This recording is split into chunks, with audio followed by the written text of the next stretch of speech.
Welcome to Parker's MMA Show. If you want to learn about all things going down in the fight world, you've come to the right place. Each episode, your host Parker Keene will take a deeper dive into the always entertaining world of sanctioned fist fighting. Now here's your host, Parker Keene. All right, let's get it rolling. Did you watch the press conference at all? I saw clips on Twitter. I haven't seen the whole thing. I mean, It was pretty awesome. It was literally exactly what we talked about. Conor was so calm and just super respectful the whole time. And it was weird. It was like definitely not a normal Conor McGregor interview, but I think it was definitely the right way to spin it, play it, you know? It was pretty good. It got me even more excited. I thought I was pretty excited after our last podcast. Now I'm even more excited. So, Conor kind of seemed to be kissing everyone's ass, saying he's, how happy he is to be back in the USA and all his legal troubles is behind him. And, him and Cowboy just kind of went back and forth, just kind of complimenting each other. I think the reality is they both know they're getting fucking paid big time, and this is going to be a gigantic payday. So respect all the way around. Conor did say he would be more interested in the Jorge Masvidal fight. I thought that was pretty interesting. Someone asked him, what's next? And he basically said that he thinks Jorge Masvidal would be a much more exciting fight than the Usman fight. But eventually he would like to go after the 170 belt, but he said that, he thinks Usman's next. Masvidal's next, which I think you and I both agree that's the biggest fight they can make if he can get past Cowboy. What else was on there? Yeah, they talked a little bit about Zuffa boxing. That was kind of interesting. Conor kind of played it off, but it definitely looked like they have some sort of deal or something in the works. They brought up either Pacquiao or Floyd Mayweather. Like I said in the last interview, I think both of those one of them's going to happen for sure, and it's going to be a crazy payday. And I think that's kind of what Dana's shooting for on that first Zuffa boxing card. I think it's possible that Dana could find some way to book the Pacquiao Mayweather rematch on Zuffa boxing. I think it's either that or they roll out Conor to fight one of them. Maybe. Because all of those do huge money. Right. Yeah, so that was kind of interesting. Yeah, you didn't really hear a lot about Zuffa boxing. It's kind of been, I don't know, not flying under the radar, but everyone has kind of been asking questions. There's not really any answers. So to me, I think they're working on something big like that to kind of tie it together with Conor fighting in the first quarter and then roll out Zuffa boxing. And then, you have Khabib and Tony too. I think it's going to be freaking large. Yeah, I think it's taken us a couple years to get here, but I think we're back to big time MMA happening. There's quite a few fights coming up that feel really, really big. Yeah.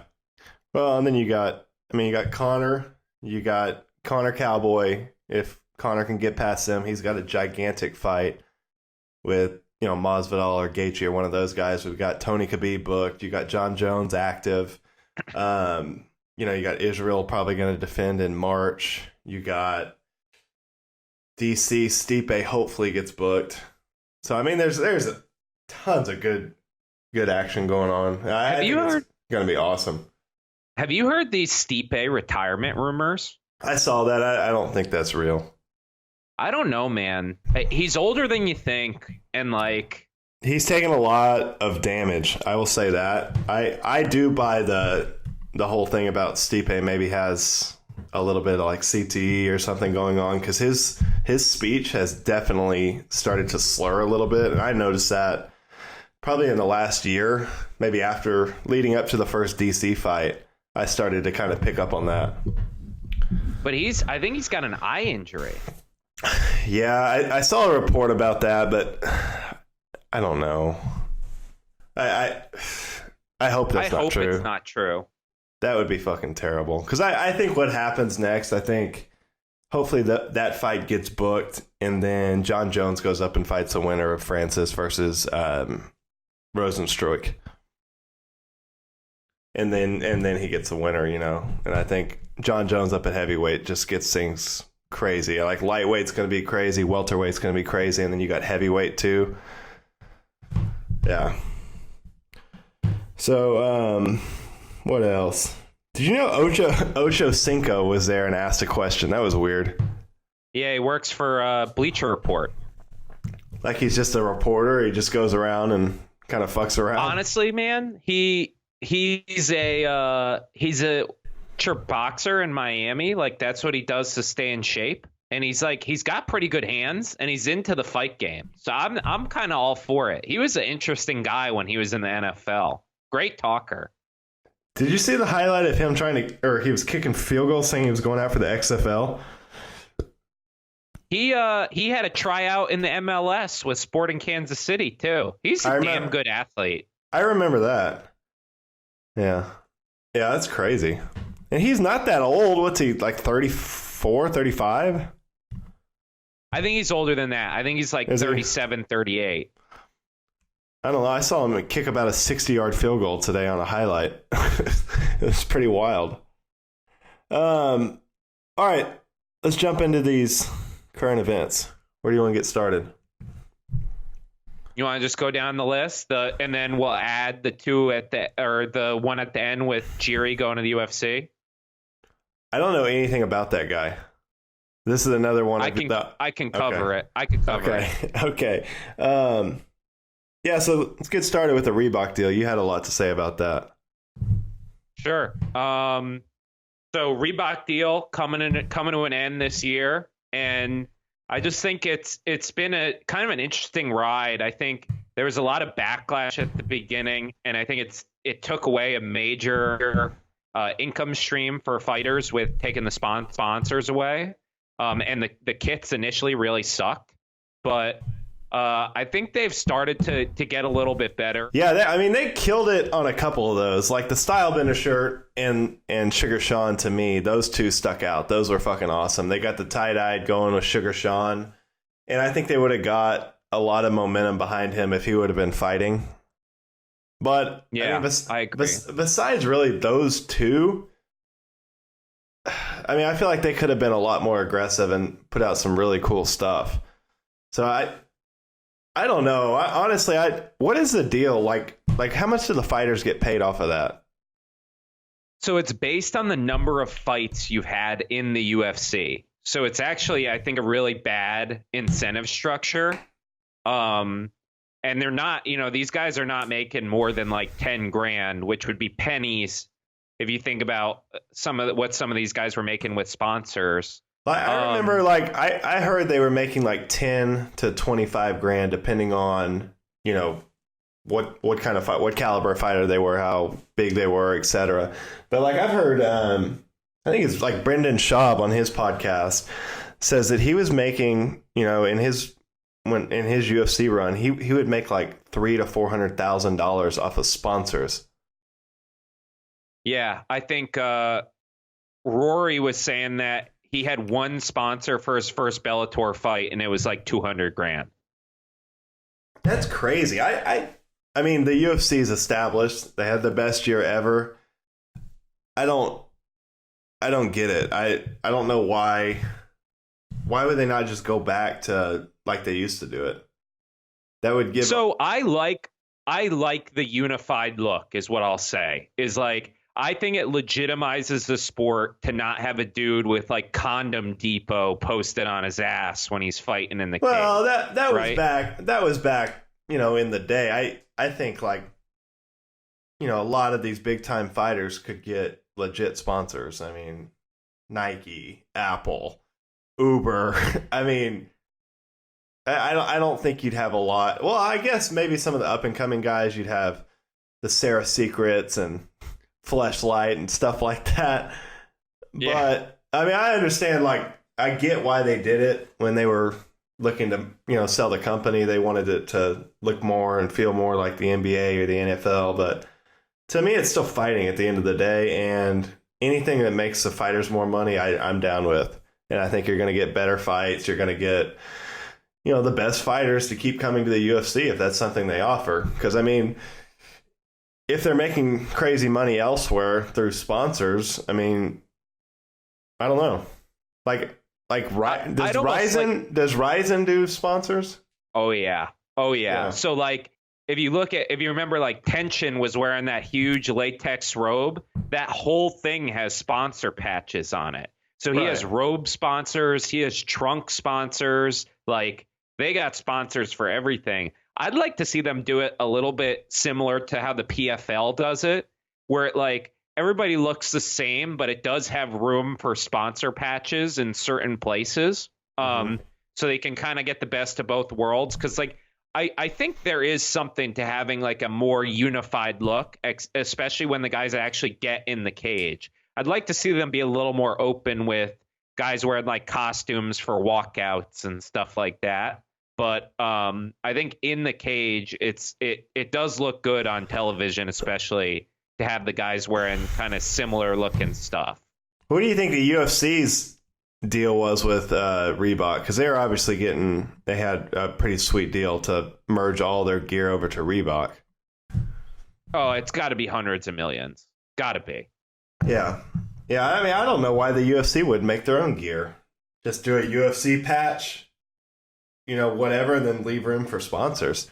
Kind of best of both worlds. They're getting their brand out there. I don't know. I think it's harder to make apparel than we realize, right? I think it's better to have one of these bigger companies who's really on the cutting edge of athletic gear to do it. I'd like to see an Adidas or a Nike or Reebok purchase one of these martial arts brands, like a Hayabusa or a Venom or someone like that specializes in martial arts, right? And start to come out with a more martial arts focused line of clothing and gear. Yeah, I mean, because there's a lot you can do with it. I mean, there's so many personalities in the UFC alone. I mean, they could make all kinds of shit. And the real time I saw them get creative was, those couple shirts you named, the Sugar Sean, the Yoel Romero, the Style Bender. I mean, how do you not capitalize on? I heard they completely botched. What's his name? Bryce Mitchell, the guy that won in camo shorts. They sent him a sample that wasn't even camo. How do you fuck up camo? Yeah, I think Nike especially does a great job with the NBA and soccer with being really individual for individual players. So I'd really love to see them take a stab at it, because Nike doesn't even make boxing gloves right now. I would love to see them get in this game. Well, why wouldn't they? I mean, look what they do with Oregon and stuff like that. I mean, when you think badass jerseys, badass kits, you think Nike. So yeah. No, I agree with that. You think them buying one of those martial arts brands would just kind of bridge the gap between them having to learn on the fly, just people that are experienced? Yeah, you get people. Yeah, you get people in who have experience in it, who know the market, know their customer, and that way you have a little bit more expertise when you dive into it. Yeah. No, I agree. So that's when, at the end of the year? Yeah. Yeah. No, that'll be interesting. I mean, I don't know. Reebok, what else do they have? Except they have CrossFit, I guess. Yeah, yuck. Yeah. Yeah, I don't know. Yeah, I don't know. I think the UFC would have been a brand that they should have put a lot more effort into and capitalize. I just don't think there's no reason to carry it on. It's not like it's benefiting the fighters. I don't know. What about Sugar Sean? Yeah, he's back. He's coming back. I really wish that they could have got him on the Conor McGregor card. I think so too. That guy is so exciting. He's I think his grappling is much improved. I'd actually like to see him get a submission against Quinones in this fight, but I'm just glad to see him back. I think he's still young, thankfully, and I think he's one of the best talents at 135 for up-and-coming guys, and I just want to see him back in the cage.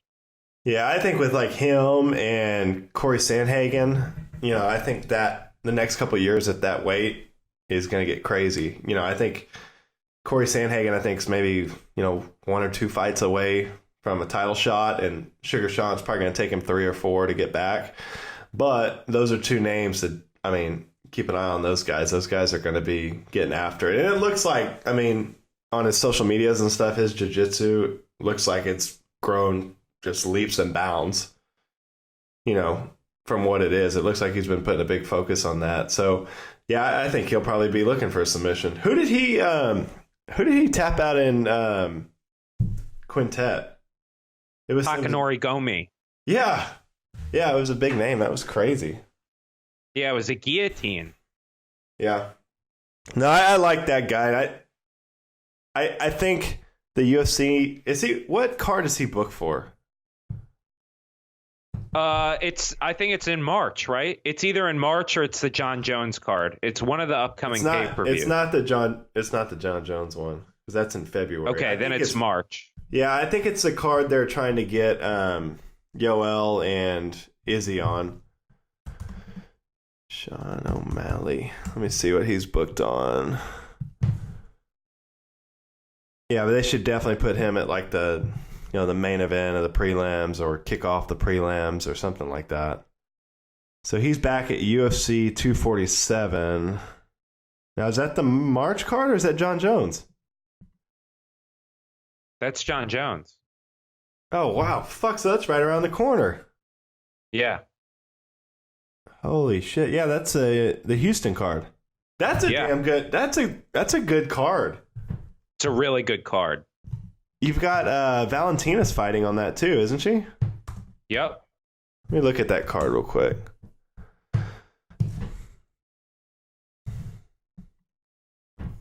Let's see. So you got John Jones, Dom Reyes. That's a great fight. Valentina Shevchenko versus Caitlin Chookagian, the blonde fighter. That's a great fight. This is surely not in order. Juan Adams versus Justin Toughie. There's no way that's a fun fight at heavyweight, but that's not. I like that fight. Yeah, I think that's got to be on the prelims, right? That's ahead of on the UFC site. That's ahead of Black Beast and Ilir Latifi. That's a fun fight too. I like that fight too. That's a great fight. How about this one? Jimmie Rivera and Marlon Vera. Yeah, that's a fucking awesome fight. That's awesome. Sugar Sean, it's not showing him on here. What the hell's going on here? Maybe the UFC is. Yeah, the UFC is not up to date. Yeah, they got Sean O'Malley here, so he'll be on the main card. Yeah, that'll be a good one. Well, no, it's not on there. It's apparently moved to UFC 248. He said it was scrapped after O'Malley failed a USADA drug test again. So did something else pop up that we're missing? No, it's the same thing. It's the same thing. So dumb. It's like, look at him. He's not on steroids. I don't care what you say. He's 6 foot. He's like rail skinny. He's not on steroids. Yeah. You want to talk about Ryan Hall? Yeah, I love watching Ryan Hall fights. He's the best. Yeah, he trains up at TriStar, right? He splits time there. He has his own gym too that he trains at. I hate this call out by him though. So he called out Frankie Edgar and Jose Aldo for fights. Yep. But the problem is, like, no one wants to fight him. So if he can get one of those legends to take that fight, why wouldn't he? I mean, he's not. He already knocked off the GOAT, Artem Lobov. Gray Maynard, legend. BJ Penn should not have been fighting for the last 10 years, but legend. Darren Elkins, decision win. If he can add Jose Aldo or Frankie Edgar to that list, pretty fucking They're awesome. not going to fight him. Yeah. He's got to fight. Like, I think I don't Frankie know, Edgar like, might. No. Oh, Frankie Edgar's fighting at 135 until he retires. Well, I mean, that would be a safe fight after Frankie Edgar just got knocked out. The worst he could do is get submitted by some funky guy that has amazing jiu-jitsu and very, very weird striking. I want to see him fight Shane Burgos. That's the guy I want to see him fight. Ryan Hall? Yeah. What's Shane Burgos? He's in the top 10. He's like, I think he's 13, I want to say. Uh-huh. I like what you said about Josh Emmett versus Arnold Allen. Is that yeah, but Josh Emmett got pulled today from it's supposed to be this card, and Josh Emmett got pulled today. So Arnold Allen's fighting Nick Lentz. On this card? It might be next week, actually. Okay. Yeah, I don't think it's on this card. I think it's next week. What, did Josh Emmett got hurt or something? Yeah. That sucks. Yeah, I mean, for Ryan Hall, if he could get one of those fights and he beats one of those guys... He deserves a top 15 guy. Yeah, at least. I mean, he beat Darren Elkins. Darren Elkins was what, probably 10 when they fought? Yeah. I mean, Darren Elkins had just made a run like into the top 2 or 3 when he was knocking those people out in those crazy fights. Darren Elkins is absolutely a wild human being. He's like a zombie. Yeah, he made a run. I mean, he got up there, and then I think didn't he get knocked out? Yeah. Let's see. Thug Rose. I was really excited about that. I think that's the number one contender fight.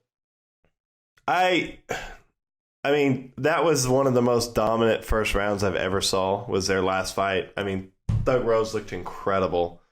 Incredible. And, yeah, I mean, that was a scary KO, that slam. I mean, that could have fucking killed her, paralyzed her.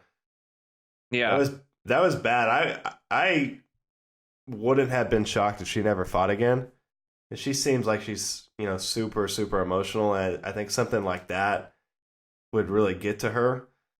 Yeah, but I was super happy to see her coming back. I think that weight class too is about to get crazy. You got Joanna fighting Wei Ling Zhang, and then Rose and Andrade running it back. And then I don't know if this Macy Barber will hang around 115 or go to 125, but yeah, there's a bunch of killers there too. Yep, completely agree with that. I hope Rose gets the win in this one, because I think she deserved to win, quite frankly. And I actually really want to see her fight Zhang. That's who I want to see Thug Rose fight. I kind of think I think what's going to happen, I think Joanna's going to go in there and get a win, and then that's going to be a gigantic trilogy. I think Rose is going to just outclass Jessica Andrade in the striking department. She's just going to go in there and dominate her.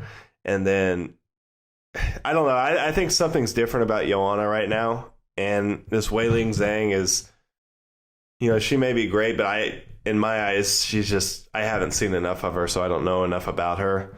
But I know what Joanna brings. I know what Rose brings. And I think that could be a gigantic fight at the end of 2020. If we get a trilogy between Rose and Joanna, and Joanna's the champ. Yeah, I love that fight. I always love that fight. I mean, I love Rose. Rose is one of my favorite fighters. And I don't think she has many more. I think she has 2, maybe 3 more fights. And she's going to retire. I think she said multiple times she wants to retire before 30. And she's like 26, 27, something like that. So yeah, but I was actually shocked when I saw that she was coming back. I would not have been surprised if she would have just walked away and, she was champ. And I heard her say that in an interview that she had done everything she wanted to do. She was, she became the best in the world and she didn't feel like she had anything else to prove. But obviously she does, and she's coming back. So really, really excited about that. And that's on Khabib versus Tony, right? Yep. That's shaping up to be a really good card as well. So do we think that's going to be the co-main event? Or is that what it is? I think right now, but I don't think they've announced that whole card. Yeah. Well, I mean, fuck, those two fights alone are better than this card this weekend. Yeah. So let's get into that. So Conor and Jorge. Uh-huh. What do you think about that?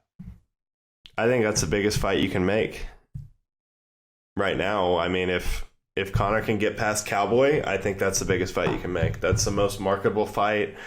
That's going to stir Nate Diaz back up. Nate Diaz is going to come out and say, hey, I got fucked in that fight. I want to run it back. So hopefully that'll get him motivated.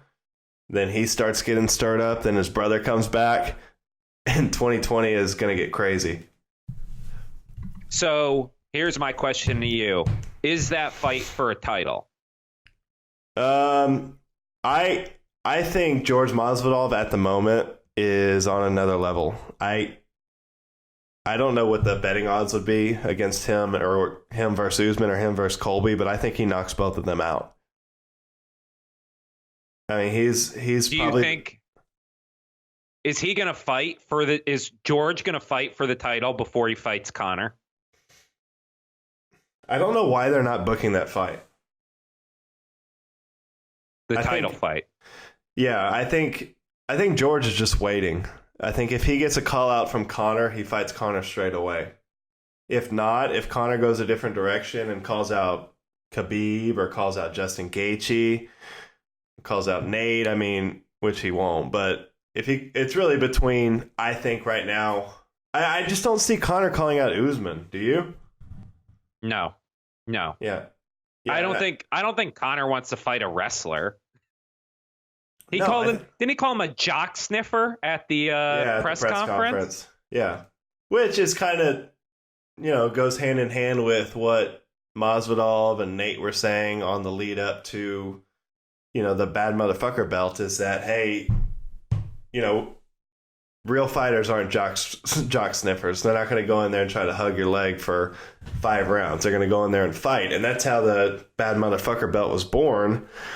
So, yeah, and I mean, Usman's not a big enough name to fight Conor. He may be a great champion. He may go on a gigantic streak at welterweight, but he's not a name. He's not a draw at all. I would be very interested to see what him and Colby did, but I wouldn't say it was better numbers in the BMF championship, and it's definitely not going to be better numbers in Conor's return. Yeah, the more I think about this, the more I think if Conor wins Saturday, he's calling out Jorge, and that fight happens in July, would be my guess. Yeah. I mean, you got Tony Khabib in April, April, May, June, July. And then, yeah, I think maybe earlier. I mean, Conor said he wants to fight earlier 3 times. So, April, May. Maybe if that was the co-main event for Tony Khabib, which Conor's not going to be a co-main event ever, but that would be fucking gigantic. Put those 2 guys on there.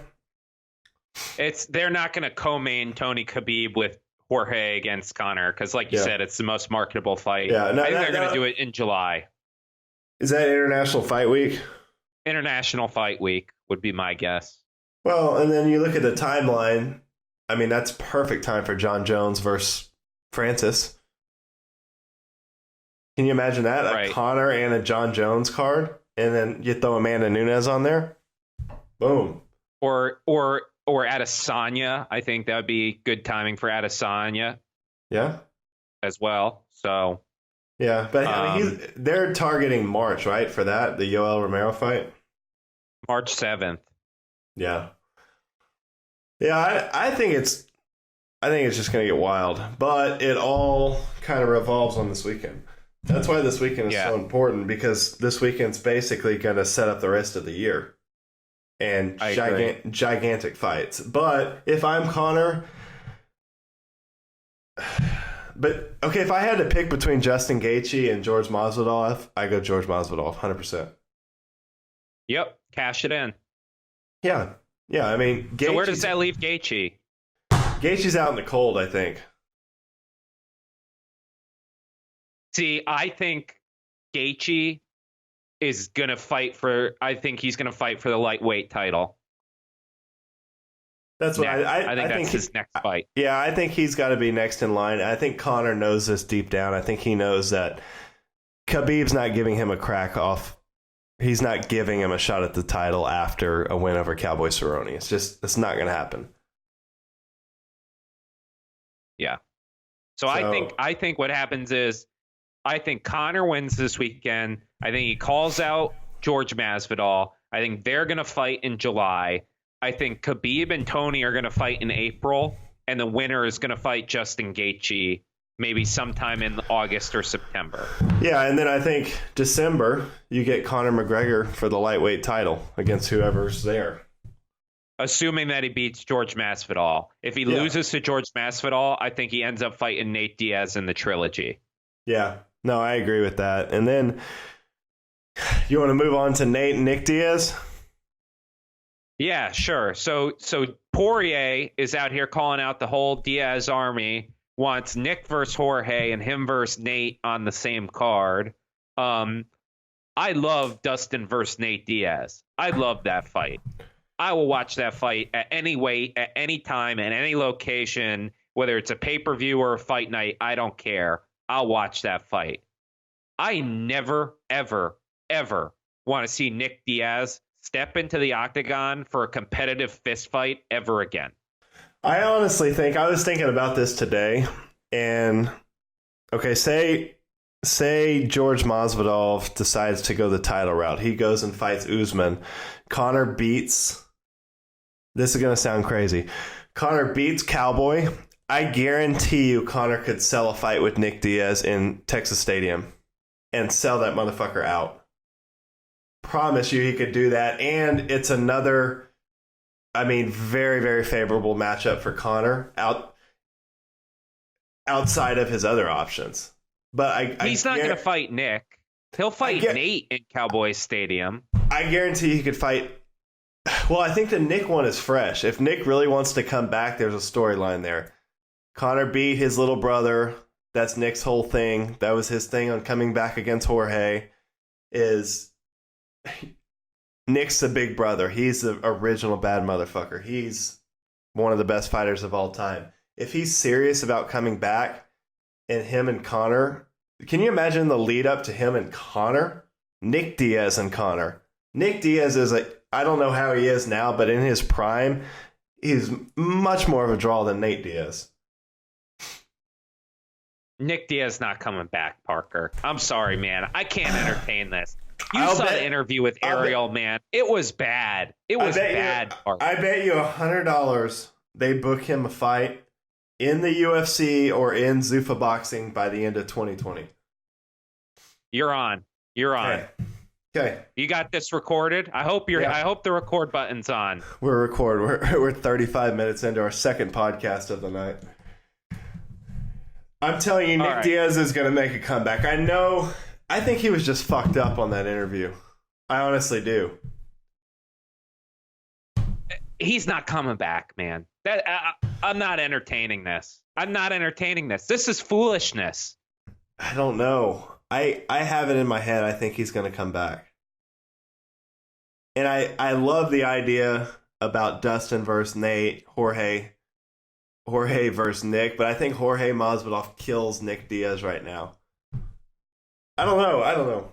I just think Nick Diaz is going to insert himself back in. He's got one, maybe two more good years in him, and there's going to be so much money to be made in 2020 that I think the UFC is just going to get over all their issues with the Diaz brothers and try to get a couple more good years out of them. Because either one of those guys fighting Jorge Masvidal, fighting Conor, I mean, it's gigantic fights. Dustin Poirier, gigantic fights. I think you're crazy, man. I'm I think you're crazy. I'm not crazy. I'm telling you, the Diaz brothers are going to have one, if not two fights this year. Nate is not going to stay quiet while Conor runs the show. He's not going to let George run the show either. Oh. They're going to start. I guarantee you, after this weekend, when we figure out what Conor McGregor's doing, the Diaz brothers start pushing to get some steam going and get a fight going. 100%. All right. So your bold prediction, and then we gotta wrap this up because we're getting this is getting out of control for me. Your prediction is Conor wins. He calls out George.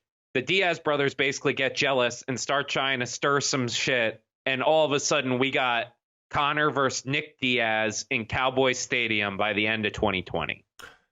I think Conor versus Nick Diaz or George Masvidal versus Nick Diaz by the end of 2020. I think Dustin's going to fight Nate at some stage. I think that's a gigantic fight. It was booked before. I don't disagree there. I don't disagree with that one. And like you said, I think Justin Gaetjhe is going to hold out for that title. Dustin just lost to Khabib, so if Khabib wins, there's no clear cut straight back to the title. His options would be Cowboy, Dan Hooker, Paul Felder. Depending on what Kevin Lee does, maybe Kevin Lee, but Nate Diaz is a bigger fight than all those guys combined. I agree. Let's end it there, man. I'm pumped. Right. I'm so jacked up on thinking about this fight going down on Saturday. Stockton, motherfucker. Right there. All right. I'll be giving live action from Vegas on the streets with the crazy-ass Irish. Live footage in the show. Hopefully I can get some foggy dew video. I'll probably have the chills, but I'll try to keep my GoPro steady when the foggy dew's going. So, all right, let's do it. Back-to-back episode. Brock Weaver.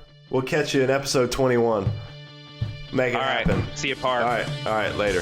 Thanks for listening to Parker's MMA Show. Take a moment to rate and review on Apple Podcasts or wherever you get your podcasts. And visit ParkerKeensMMAShow.podbean.com for additional information on Parker and to stay up to date on the latest drama in the fight world. For more information and important links about today's episode, check out the show notes.